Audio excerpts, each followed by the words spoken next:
You need to eat it all so you can get better quicker. I know, but like I told you yesterday, your mom's soup tastes a little odd this time around. Oh, she probably put some herbs. Come on, eat it all. No, I'm tired now. Fine, I'll save it for later. My name is Jessie, and I'm 28 years old. I was married to my husband Henry, 31 years of age, for a little over a year when I began to realize that our whole marriage was built on a lie. Our relationship started out like a simple fairy tale. We bumped into each other at a local coffee shop and instantly hit it off because we had so many things in common. It felt like our destinies were meant to cross paths. He would take me on nice dates, make romantic gestures all around, and really bring me into his world. His mother and I got along very well, or so I thought. The person I grew closest to from within his family was his sister Destiny. Ironic, right? I saw Henry almost every single day, and I never got sick of him. We never fought and never got on each other's nerves. So when he popped the question, after only 2.5 months of dating, I said yes. We got married that spring, and I thought my life was near perfect. Perfect family, perfect husband, perfect house, and a perfect job. I was my own boss as I was building a fashion line. I started my business at 19, and I was still going strong from hiring outside vendors to help distribute and even going as far as being able to afford a personal assistant. Henry owned a few gas stations, but he didn't like talking about his job. He said it was far more boring than mine, so I let it be. There's one thing I forgot to mention, and it was because this information is still hard to swallow. My husband was married before meeting me. My sister in law was the one who told me after 6 months of my marriage to her brother. We were drinking wine and catching up one Friday night when she told me about Henry's past. What? Why didn't Henry or you tell me about her sooner? Well, I thought you knew. I only mention her now because her death anniversary is coming up. I'm surprised Henry never brought her up. She died? Yeah, a little over a year after their wedding day. Her death was a bit of a shock. Perhaps it was too hard for him to talk about her. Maybe. I brought it up to my husband when we got ready to sleep that night. His face grew pale. He sat on the side of the bed and buried his face in his hands. I could barely understand him when he said, I'm so sorry. I didn't tell you sooner. She, Christina was my everything. It's hard to talk about her. Sometimes I just want to forget that she ever existed. "It's okay, honey. I'm sorry for your loss. You don't have to talk about her if you don't want to. And I was just curious why you never brought her up." I loved her. That's it. She died. And we could never figure out why. I left the conversation at that as I could tell it was a touchy subject for him. Sometimes I forgot his wife existed because we never spoke about her again. When I tried to bring her up to Destiny, she brushed me off. I was maybe a little confused by her now different attitude about Christina.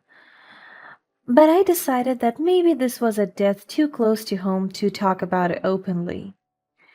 A few months later, Henry and I's anniversary was coming up.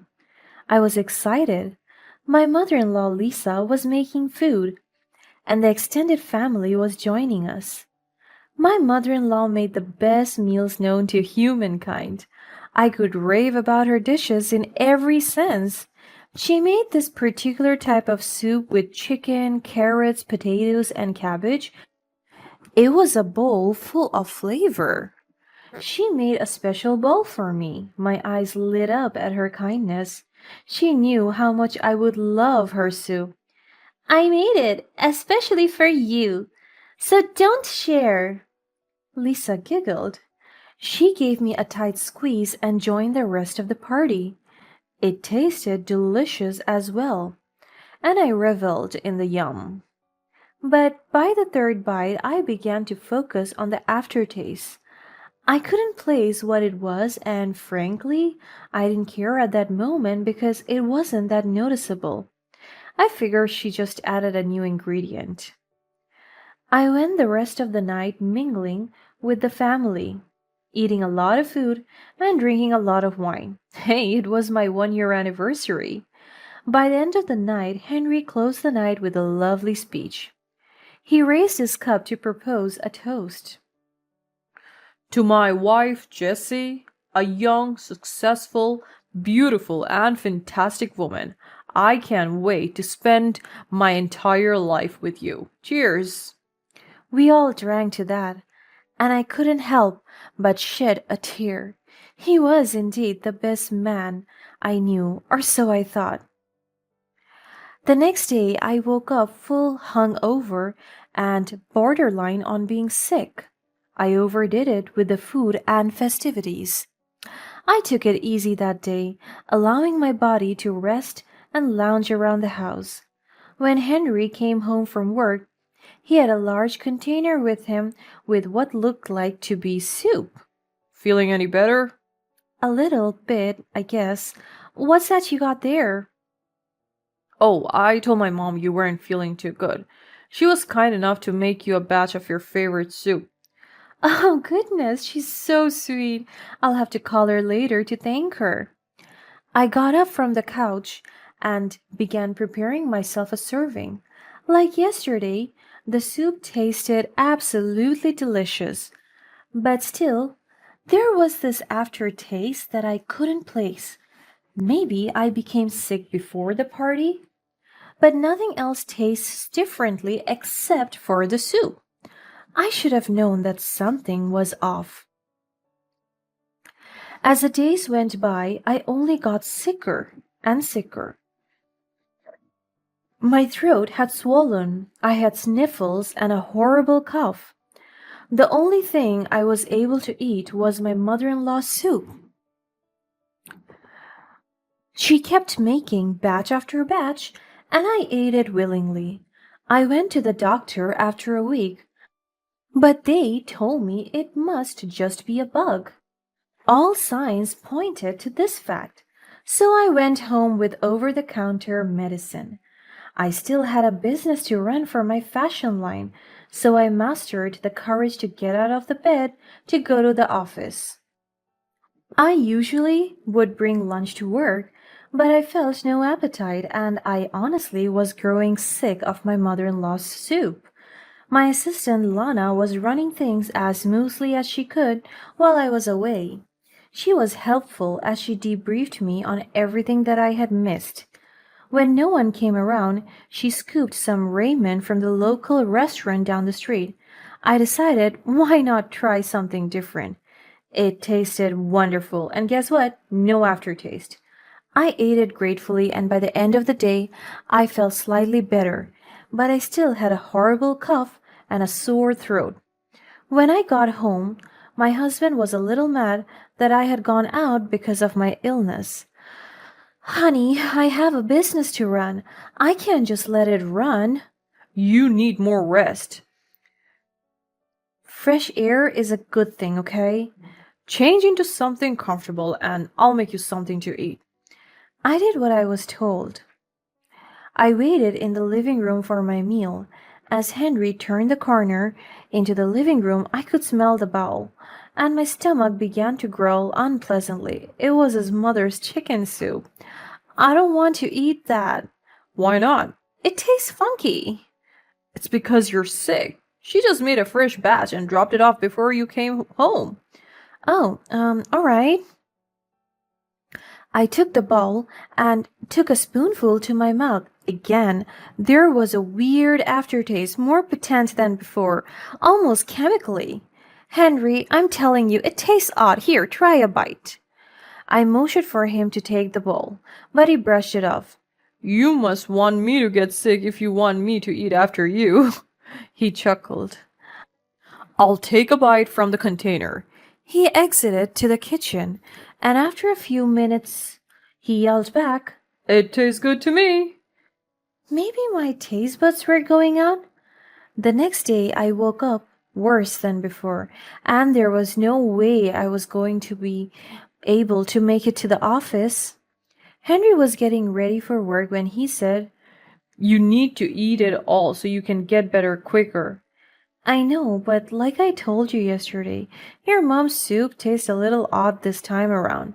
She probably put some herbs. Go on, eat it all. No, I'm tired now. Fine, I'll save it for later. He grabbed the bowl and went to the kitchen to save it for later. He returned to our bedroom to kiss me on the forehead. Rest, okay? I nodded obediently.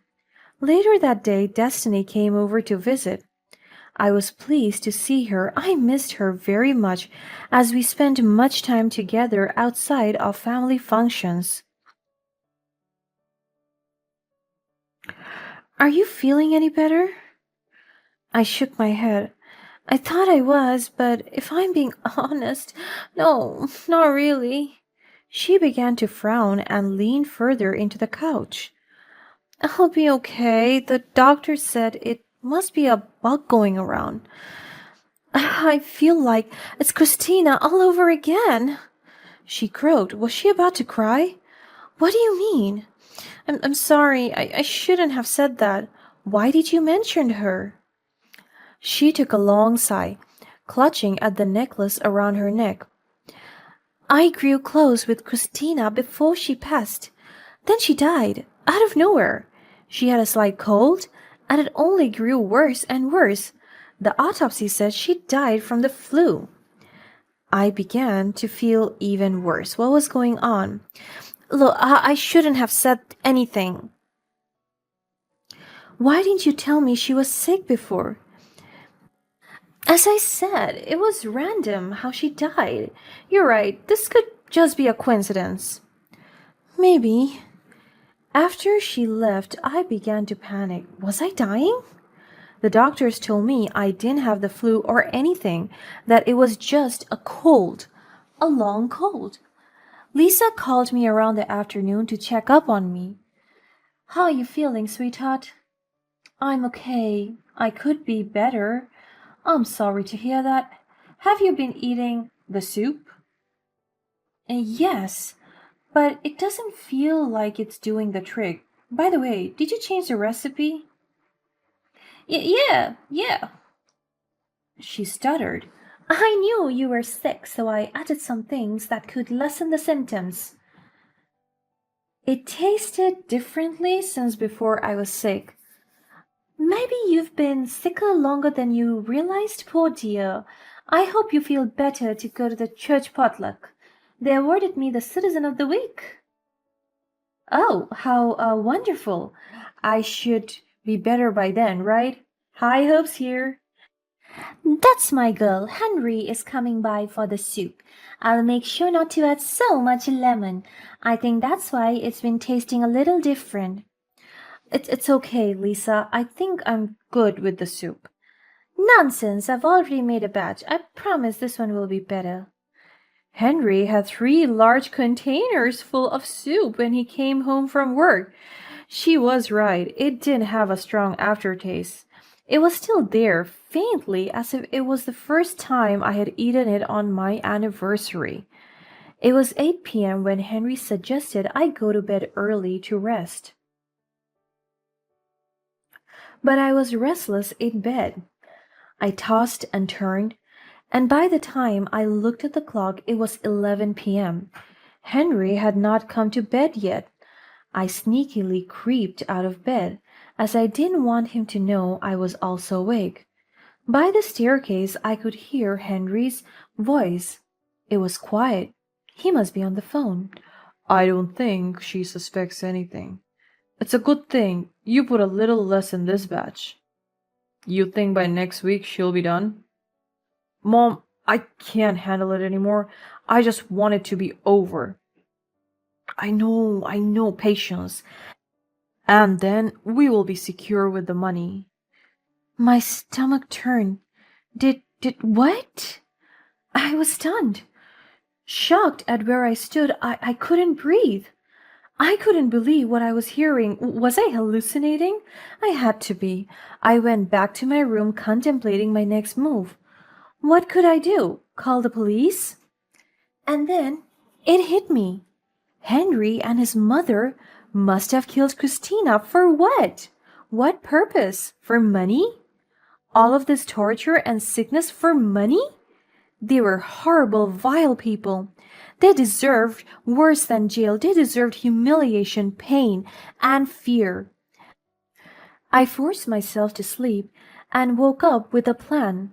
All I felt was anger. I thought I found the love of my life. Instead, I fell in love with a murderer.